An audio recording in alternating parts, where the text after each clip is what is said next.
को ही करने के लिए जोर दिया जाता है।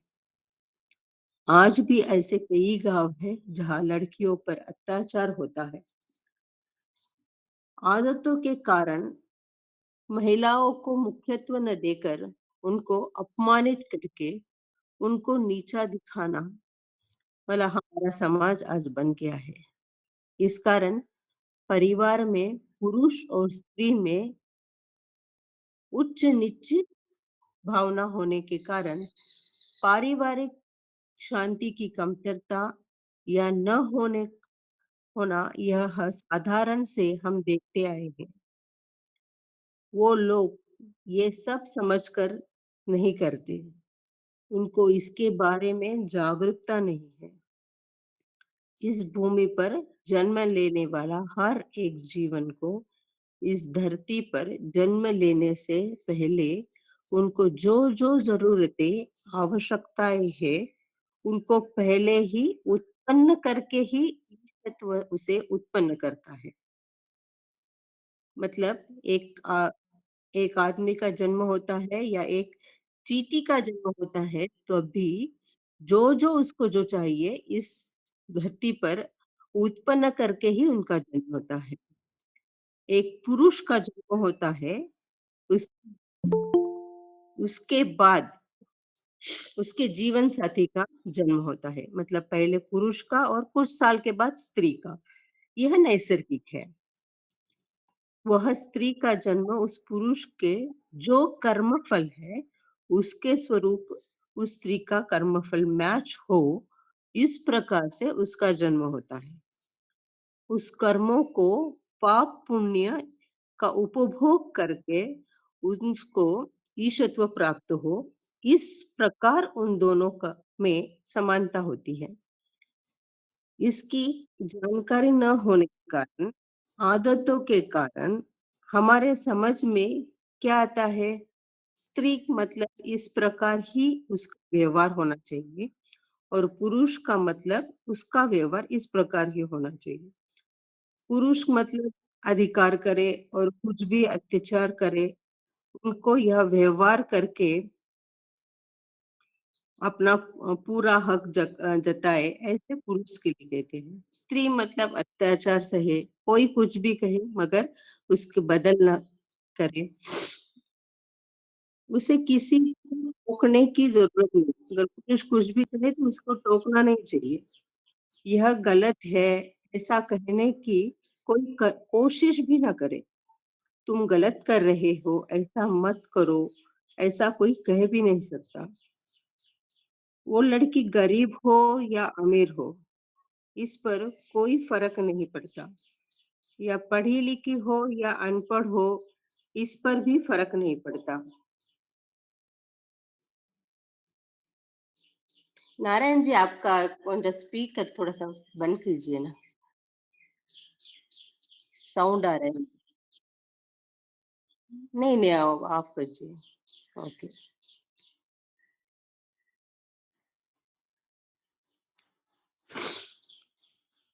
तो हमने देखा वो गरीब हो या अमीर हो इस पर कोई फर्क नहीं पड़ता। वो लड़की पढ़ी हो अनपढ़ हो इस पर भी कोई फर्क नहीं पड़ता। उसका एक क्या है वो स्त्री है तो उसे उस स्त्री को अत्याचार सहने की आदत होनी चाहिए। जब यह समाज यह जान जाएगा इस जगत में स्त्री का मुख्यत्व का है क्या है इसके बारे में सोच बदलने के बाद ही बदलाव हो सकता है। मेरी जो पत्नी हो है वो मेरे कर्मों के कारण मुझे मिलने वाला सही जीवन साथी है। यह भगवान की देन है। इसे कोई बदल नहीं सकता।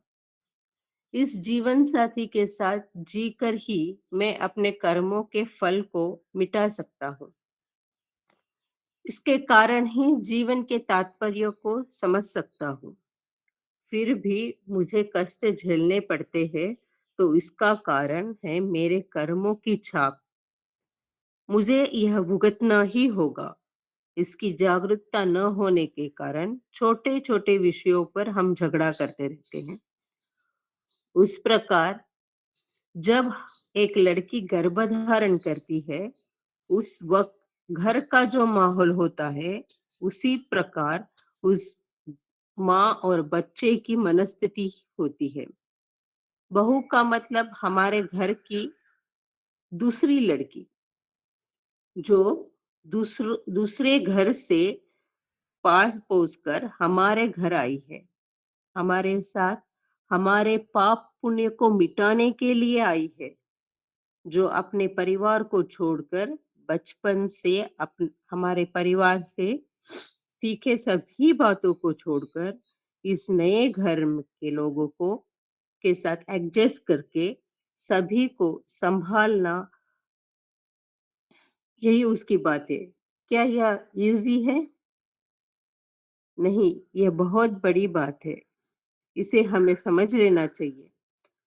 हम हमारी किसी भी आदत को छोड़ने के लिए तैयार नहीं है, मगर वो अपनी सारी आदतों को, संस्कारों को छोड़कर हमारे परिवार को अडॉप्ट करे।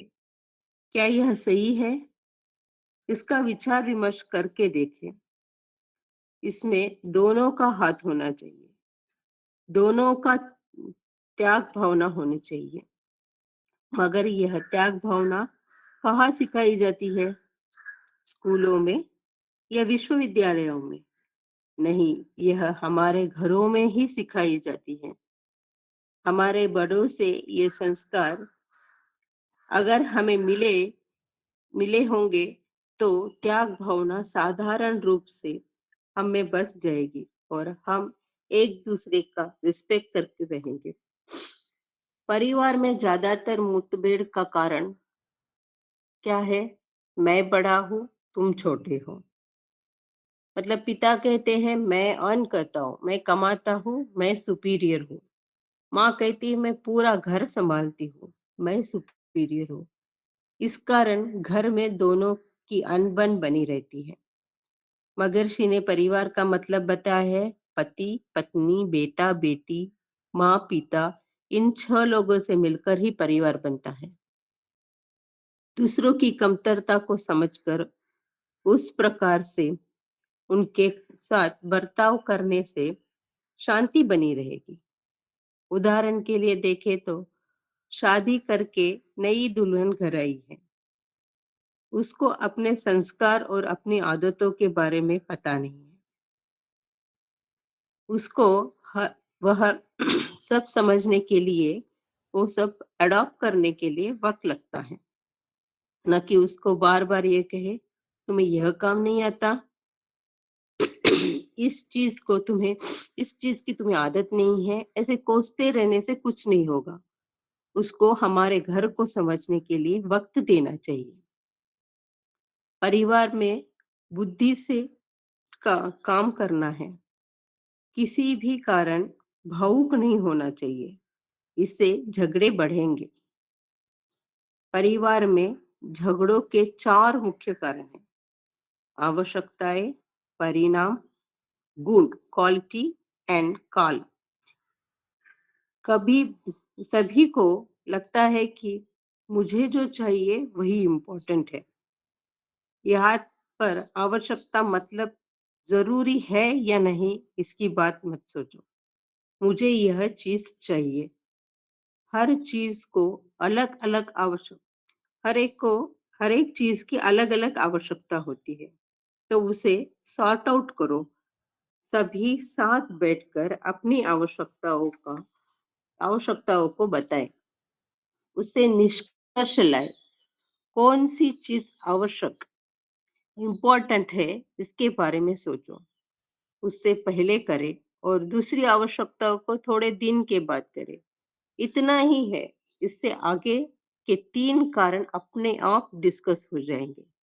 परिणाम यानी मात्रा, किस मात्रा में लेना है, किस क्वालिटी में लेना है, किस काल में लेना है, तभी उस बात पर निष्कर्ष करके उसे सॉर्ट आउट कर ले। जो आवश्यकता पूरी करने जा रहे हैं, उसके बारे में वह कौन सी मात्रा में, गुण में, काल में लेनी है, इसका जवाब भी मिल जाएगा। बस हो गया। इसमें झगड़े की कोई जगह ही नहीं रहेगी। जब हम परिवार की शांति और परिवार वालों की भलाई के लिए सोचते हैं, तो उसमें हमें 3 गुण होने चाहिए। सहिष्णुता, उदारता, त्याग। अगर आप सभी परिवार में रहते हैं, तो परिवार के सदस्यों को, उनके स्वभाव को, कमियों को, उनकी आदतों को समझना है। उनको पूरी तरह से समझने से हमारे अंदर सहिष्णुता भर सकती है। उनके व्यवहार के कारण हम क्रोध, चिंता नहीं कर सकते। उनमें यह कमी है, इस कारण उनका व्यवहार इस प्रकार का है, इसे समझ में आ जाएगा।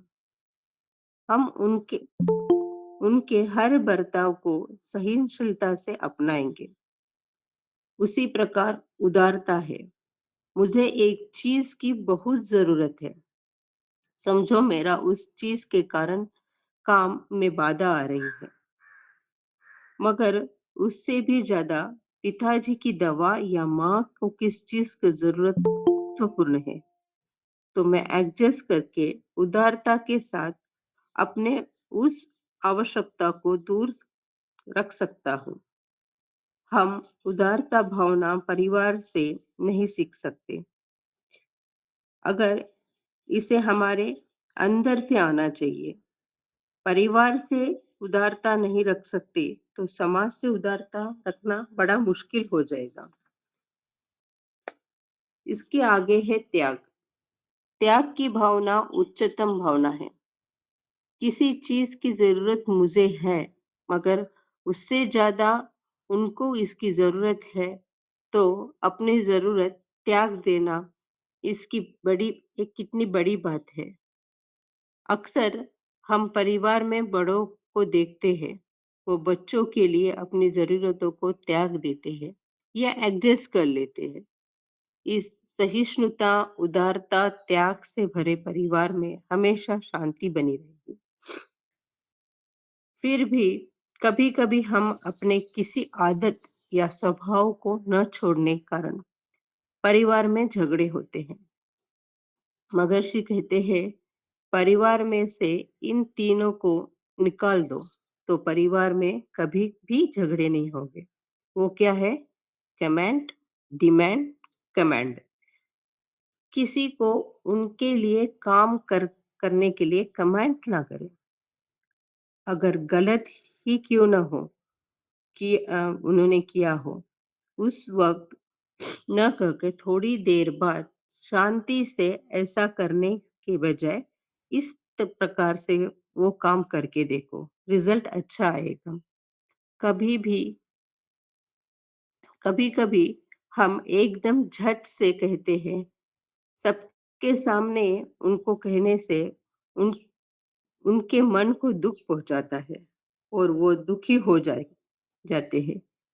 माँ या पत्नी कितनी मेहनत से खाना बनाती है, मगर हम कितनी आसानी से उस पर कमेंट करते हैं, खाना ठीक नहीं है, उस आंटी के जैसे नहीं है, उस होटल के जैसा नहीं है।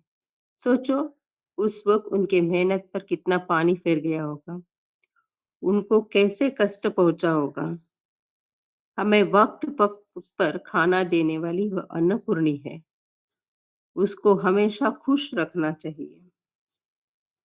परी पहाड़ों पर जाकर तप करना महान बात है, लेकिन उससे भी महान बात है परिवार के बीच रहकर संयम बनाए रखना। घर में जितने लोग हैं, उतने लोगों के लिए पसंदीदा खाना वो बनाती है। ये मेरा काम, ऐसा करो, ऐसा डिमांड भी नहीं हमें करना चाहिए। मेरे लिए ये खाना बनाओ, ऐसा डिमांड भी ना करे। अगर हर कोई ऐसा डिमांड करे तो उनको कितना कष्ट होगा। डिमांड करते समय हमें ये भी समझ लेना चाहिए कि यह काम हो पाएगा कि नहीं। अगर हम अपने पिताजी से कुछ डिमांड करते हैं, तो वे उसे पूर्ति कर सकते हैं या नहीं, इसका ख्याल रखना चाहिए। उसी प्रकार कमेंट, मतलब दूसरों पर अधिकार जताना, यह तुम्हें करना ही है, इसे किसी भी हालत में करना है। जैसे बच्चों को हम कहते हैं, इतने मार्क आने ही चाहिए। जैसे तुम्हें आगे जाकर डॉक्टर या इंजीनियर ही बनना है। उनकी इच्छाओं को न जानकर हम अपना अधिकार जमाना गलत है। इस कारण परिवार में एक दूसरे के बीच गलतफहमियां और डर पैदा होगा। कोई किसी से सहजता से बात नहीं करेगा। बच्चे माता पिता से खुलकर बात नहीं करेंगे। अगर उनको कोई प्रॉब्लम है तो वे बताने से डरेंगे। उसी प्रकार पति पत्नी के रिश्ते में दोस्ताना भावना खत्म हो जाएगी। परिवार के सदस्यों के साथ कोई रहस्य नहीं होना चाहिए। ये मेरा, ये तेरा, यह भावना नहीं होनी चाहिए। कई घर में हम देखते हैं कि बच्चे अपनी कई चीजें अपने भाई बहनों से भी शेयर नहीं करते, अपनी चीजें छुपा कर रखते हैं। हमें अपने बच्चों से शेयरिंग करने को सिखाना चाहिए। सभी के साथ सब बातों के लिए शेयरिंग होनी चाहिए। परिवार में किसी को अहंकारी नहीं बनना है। मैं पैसा कमाता हूँ या मैं घर का यह काम करता हूँ, इस कारण मुझे कहे बिना, मुझे पूछे बिना कुछ भी काम घर में नहीं होना चाहिए। वैसे तो सभी के सहमति से ही निर्णय लेना है, मगर छोटे छोटे बातों के लिए उनकी मर्जी या लेना ठीक नहीं है। अगर मुझे कुछ काम करना है तो मैं अपने मर्जी से करूं, तभी मुझे वो खुशी मिलेगी। वो बात करने के बाद भी मुझे सही काम करने का मौका भी मिलेगा।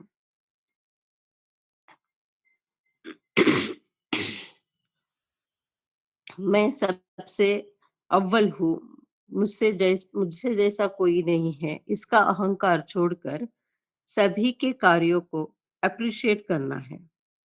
हमेशा घर में अपने परिवार के लोगों ने मेरे लिए क्या अच्छा किया है, इसके बारे में सोचना चाहिए, न कि उनकी कमियों के बारे में।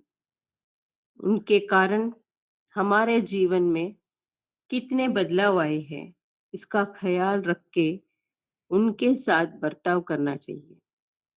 अगर किसी को कोई बात नहीं आती है तो उन्हें वो सिखाने में हिचकिचाहट नहीं रखनी चाहिए। अगर उनकी तरक्की में हम कुछ योगदान मैं दे सके तो अच्छा होगा। हर एक को परिवार के स्वास्थ्य का ख्याल रखना है।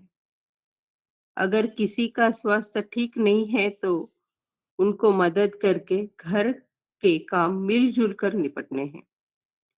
तन के साथ मन से भी सभी स्वस्थ होने चाहिए। घर में कभी कभी छोटे छोटे फंक्शंस या त्योहार मनाने चाहिए। इससे एक दूसरे के हम नजदीक आ जाएंगे। एक अच्छा मौका मिलेगा हमको साथ बैठने का।